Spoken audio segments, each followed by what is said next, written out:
Welcome to the deep dive. You shared some really interesting material with us, and today we're getting into excerpts from something called the Pat Murli Om Shanti Bapdada Madhuban, specifically from April 4th, 2025. That's right. To give you a bit of background, a Murli is essentially, well, it's a spiritual teaching or discourse.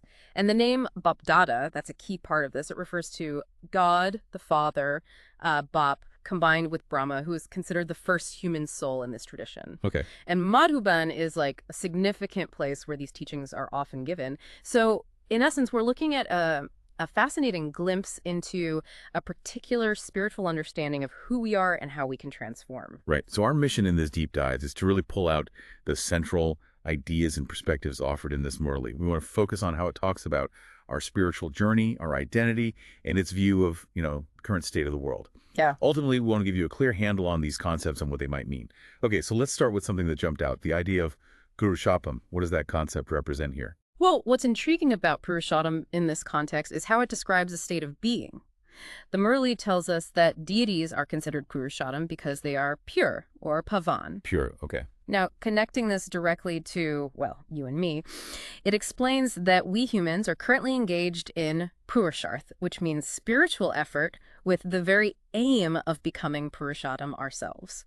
You know how we often talk about striving for the best version of ourselves? This seems to be like a spiritually framed version of that same fundamental human drive. So it's like this ultimate goal of spiritual purity that we're all kind of working towards. We're not quite there yet, but that's the direction. Exactly. And the Murli even makes a distinction by saying that Brahmins, and here that refers to people who are actively following this particular spiritual path right now, aren't Purushottam yet. Oh. They're in the process, actively making that spiritual effort. It's that idea of continuous progress and aspiration that seems, well, central here. Right. It resonates with that human desire for growth, just applied to our spiritual selves. Mm-hmm. Now, the Murli also mentions Bahad Kabab, the unlimited Father or God, offering refuge. What's the reasoning behind needing this refuge, according to the text? This is where the Murli uses some really strong imagery. Explains that the reason this refuge is needed is because souls were in what it calls a refuse bin, literally kichikitibin. Wow, refuse bin. Yeah.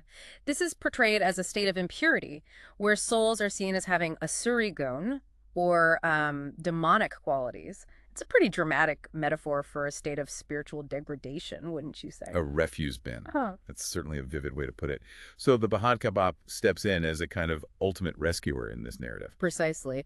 The Murli goes on to say that this unlimited Father takes these souls out of this refuse and transforms them, making them beautiful, or gulgul. Gulgul, okay. The goal is to shift them from having these so-called demonic qualities to possessing Devigavan, or divine qualities. That idea of being rescued from a negative state and being completely transformed into something beautiful is a really powerful core message here. It definitely paints a striking picture of the need for and the nature of this spiritual intervention. Now, the Murli also discusses something called the cycle of Varnas, these spiritual stages or colors. Can you unpack what that signifies within this teaching? Yeah, what's interesting about this concept of Varnas is how the Murli presents it as a cyclical process of spiritual evolution. It states that you, meaning, all of us, were previously in a state referred to as Shudravarn. Shudravarn. Which is described as the lowest stage associated with what's called the Iron Age. It also mentions having had a Shudra buddhi, or an impure intellect, during that time. This idea of cyclical progression through different spiritual ages is a theme you find in various ancient traditions, although, the specifics certainly differ. So it's depicting a past state of significant spiritual decline and impurity for humanity. That's the implication. But then the Murli brings in the idea of transformation.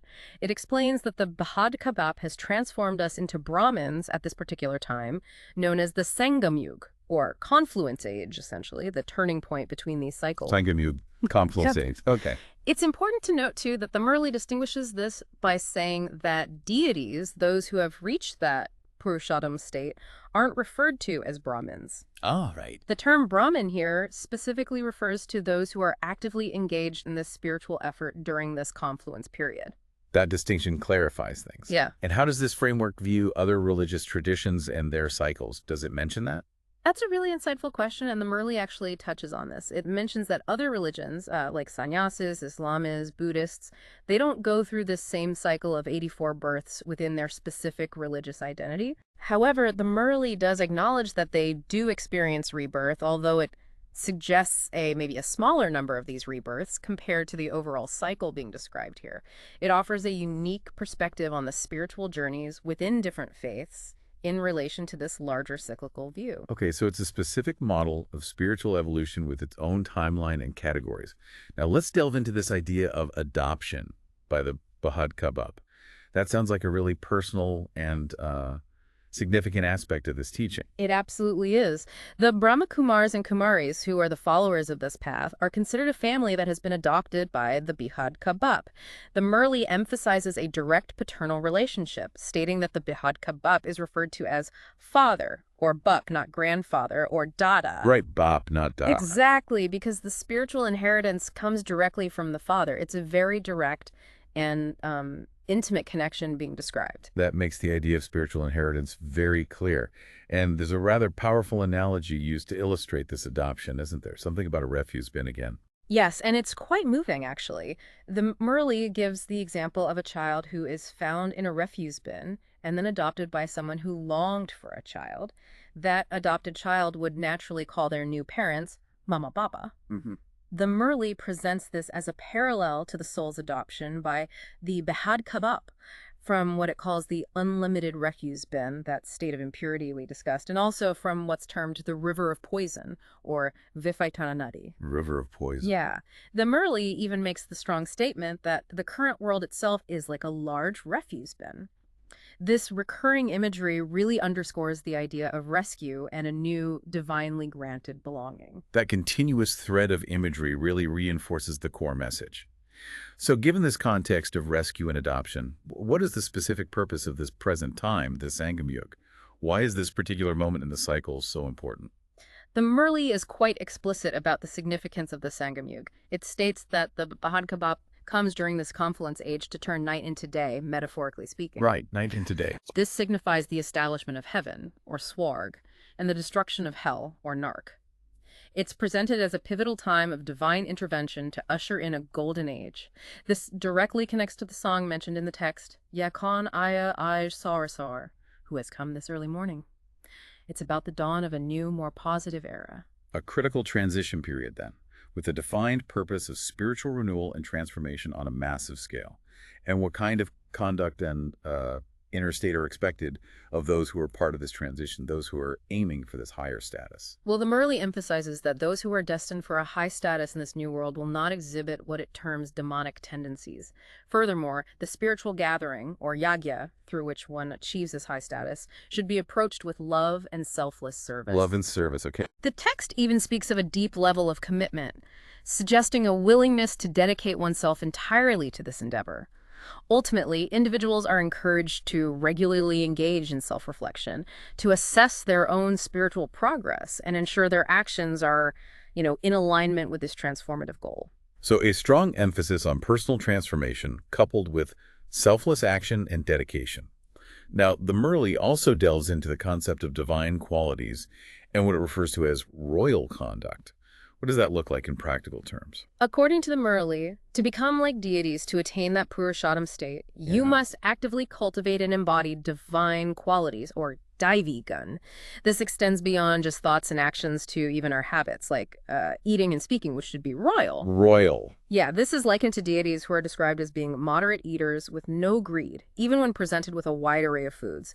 It's about cultivating a sense of inner control and detachment. So it's about moderation and a lack of attachment, even in basic things like food. It's kind of a holistic approach to purity. Precisely.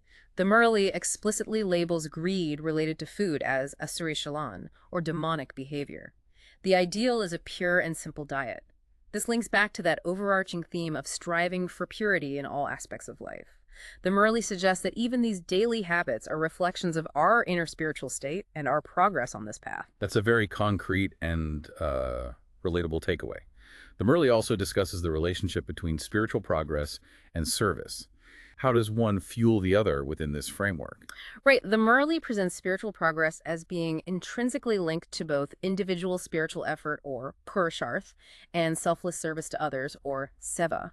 It suggests that by observing one's current level of dedication to both of these, an individual can actually get a sense of their future spiritual standing. Really, you can kind of gauge your future. Well, the principle is that good selfless service contributes to a better position in the cycle to come. It's an active participation in this spiritual transformation, not just passive acceptance. So it's not just about internal work, but also about outward action and contribution. And does the Murli describe any kind of like spiritual hierarchy among those on this path? Yes, it does describe a hierarchy, drawing parallels to societal structures like kings and subjects or masters and servants. Those who are considered more spiritually advanced, the seniors, are said to naturally attain a higher level of regard. Okay. The text even uses the term Maharathi to refer to individuals who are exceptionally advanced spiritually, emphasizing the importance of showing respect towards them.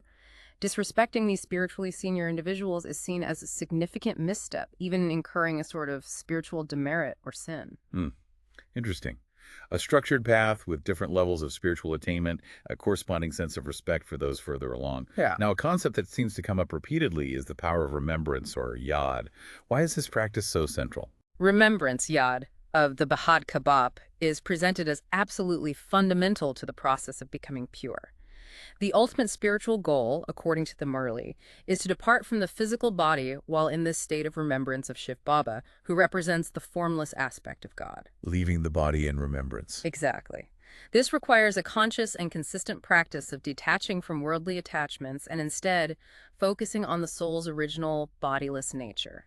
It's a shift in focus from the temporary to the eternal, you could say. So it's a deliberate effort to reorient one's consciousness away from the material world and toward the spiritual source. And it's not just about remembering God, but also about a personal internal shift, right? Like changing your nature. Precisely. The Murli emphasizes the importance of cultivating a sweet and positive nature, embodying those divine qualities we discussed earlier, while actively working to overcome ego, or de'ahiman, that feeling of being primarily identified with the physical body. The Avaman, body consciousness, got it. Interestingly, the Murli also highlights the importance of remembering the cycle of time and birth-death itself, even if fully grasping all the details of, say, 84 births can be challenging.